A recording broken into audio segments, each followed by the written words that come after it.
Hello and welcome everyone to Variety Stick, and we back again for another video and another phone available through T-Mobile and Metro by T-Mobile. Today we have the T-Mobile REVVL 7 Pro 5G. So in this video I'm going to be doing unboxing and review, and I want you to watch the video in full because this phone specifically is something I'm very interested in because the specs of the phone is great based on the price of this device. So make sure to subscribe and give me a thumbs up on this video. And without any further ado, let's find out.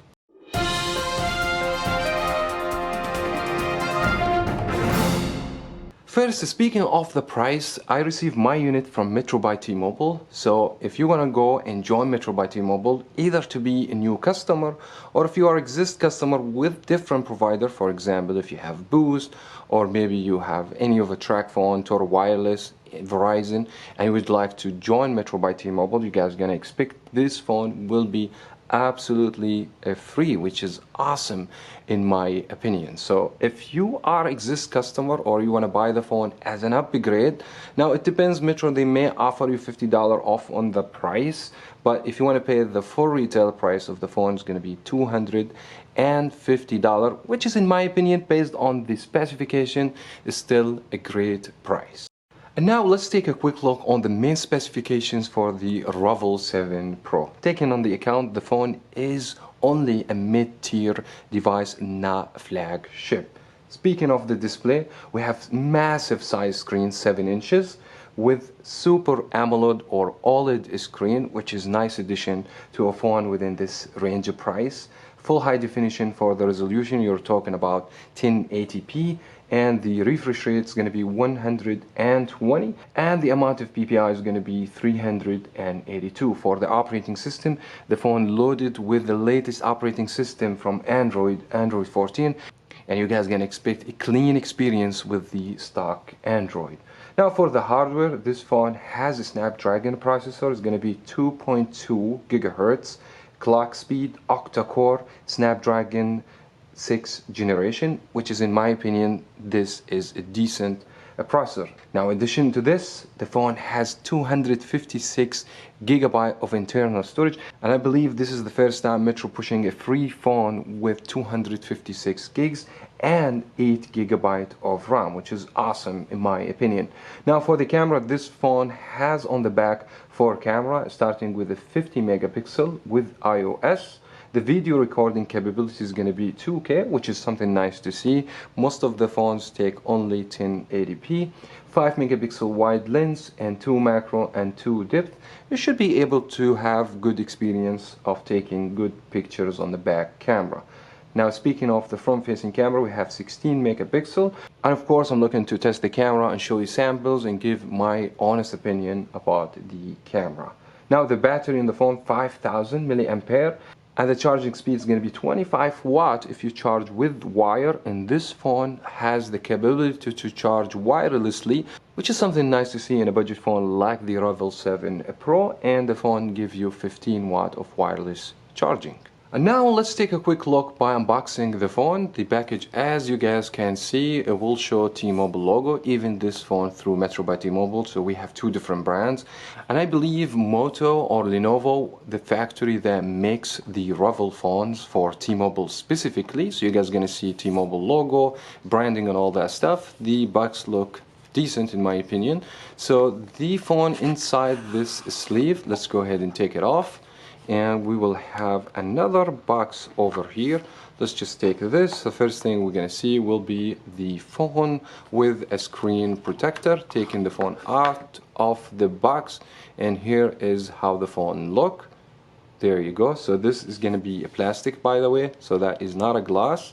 So first, the feel of the phone, it's lightweight. This phone, even if it's 7 inches, it's not heavy, which is something nice because you're gonna carry this in one hand.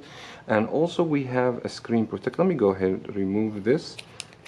Have a look on the front of the device. There we go. Now we're gonna have 2 keys for the volume and the power key. Now normally the power key in most of the phones is gonna be a little bit toward the upside, as you guys can see, but this kind of different a little bit. So I don't know, I believe if you came from Samsung Moto phones, maybe it will take you a little bit of time just to get used to the keys on the side. Other than that, we have a headphone jack, a C-type to charge the phone, and a speaker, and the camera is going to be located over here, which is different look than other phones we've seen this year. They have changed a little bit on the design of the camera on the back, so we'll have 4 camera over here. So we're gonna turn the phone on, of course, but let me go ahead before we do this just to see what else comes with the phone. You guys are not gonna expect any charger, but if you want to buy a charger, just make sure to get 25 watt of quick charging. And we're gonna have on this box the SIM ejector tool and C-to-C cable to charge the phone, and some manual instruction information, and that should be it. Now we're gonna come back to the phone. Let me turn the phone on. I'm gonna spend time, and we're definitely coming back with more information and details, so stay tuned.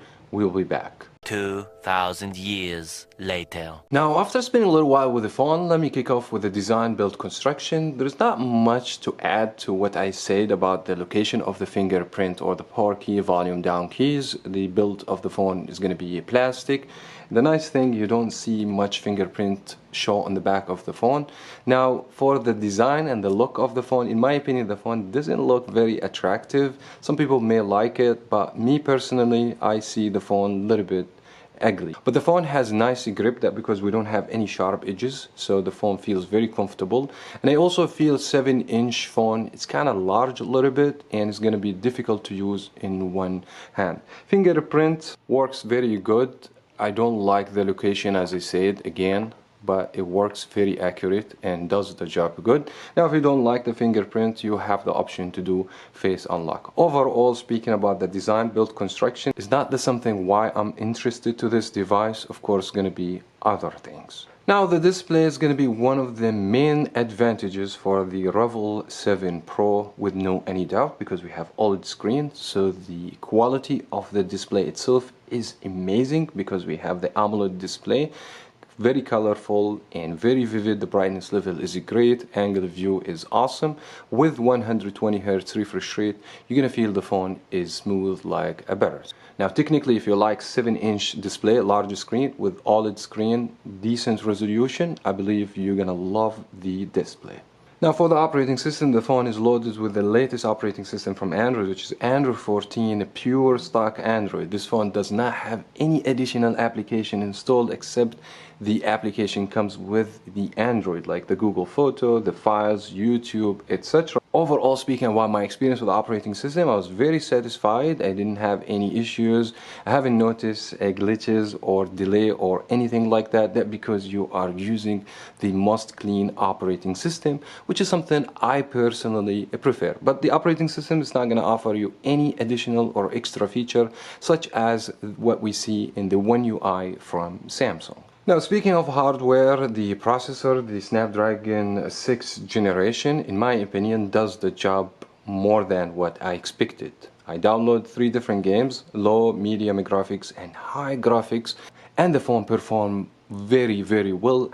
I didn't have any stuttering, frame drops, or whatsoever. With 8 GB of RAM, definitely will push this to the limit. And the storage helps a lot to download so many things on the phone with 256 gigs, which is, in my opinion, great. In addition to this, you can always expand the storage by adding SD card. So overall, speaking of the hardware performance, I do not have any problem or whatsoever. Now, for my experience with the battery, I was a bit confused. That because the phone charged 5000 milliamp battery with 25 watts of charging, but the phone took me from 0% to 100% around 3 hours, and I feel like the phone is slower than other phones like Moto or Samsung with the same size of battery. Other than that, the performance of the battery, especially the phone is brand new, you guys gonna expect 12 hours screen on time if you are heavy use, if you use the phone constantly playing video games and push the phone to the limit, and you guys gonna expect up to 16 gigs screen on time if you are just normal or regular user. So overall, speaking of the battery, you guys gonna expect 2 days to charge the phone once for a medium user or someone barely use the device. Other than that, I don't have issues, except the charging the phone, it took me too long. Last but not least will be the camera. And I'm sorry to tell you, I was a little bit disappointed about the camera for many reasons. First, we have 4 sensors over here, plus you have 50 megapixel wide sensor with optical image stabilizing, plus you have 3 different sensors where you can also take a close-up pictures, macro and depth. But the camera was disappointing, that because the zooming doesn't go more than 2x. Yes, you have the capability to do 10x, but the image quality after 2x is going to be cropped, and you guys are not going to be satisfied with the camera performance. Also, taking pictures during the night, when you have dark situation, you guys not gonna be happy with the camera performance at all. You guys gonna see all kind of different noise. Even the phone has night mode vision, which doesn't help to take good pictures. Other than that, taking pictures when you have enough light outdoor, I was very pleased and happy with the performance. So I would say the camera, it's not terrible, but does not meet my expectation. Selfie camera was decent also in my opinion. Unfortunately, you cannot take portrait pictures, only on the back camera, which is something also disappointing me a little bit from the front facing camera. And the phone takes slow motion, but you guys gonna expect very basic slow motion, 240 FPS, which is not a good quality. So the camera is decent in my opinion, but based on what we have seen from the phone with the performance of the chipset, the memory, the RAM, and all the good stuff, the camera was a bit disappointing. Now, if you're willing to join Metro by T-Mobile and you are among many phones that Metro offer, most of the phones, including the budget Samsung phone, 128 gigabyte of internal storage, including the Galaxy A35, which is, in my opinion, the REVVL 7 Pro make this very difficult to choose, that because this phone will give you advantage over the other devices. Anyways, make sure to subscribe to Variety Stick, because I'm gonna do head-to-head comparison between the REVVL 7 Pro and the Galaxy A35, so make sure to subscribe in order not to miss this video. That was very much it. Let me know, what do you think about this phone? Did you purchase this phone already? Leave your opinion in the comment below. Let me know, and thank you so much for watching. As always, we will talk to you in another video. In a casket, I ain't playing, got a weird mind. If you work 8 hours, I'ma work 9. If the shoot tastes sour, you should taste mine. I'ma stay in power for a long time. Get up, nah, I ain't a quitter. Toss me the ball, I'm a really big hitter. Big picture, I'm a straight killer. Rising the song to the highest bidder. Got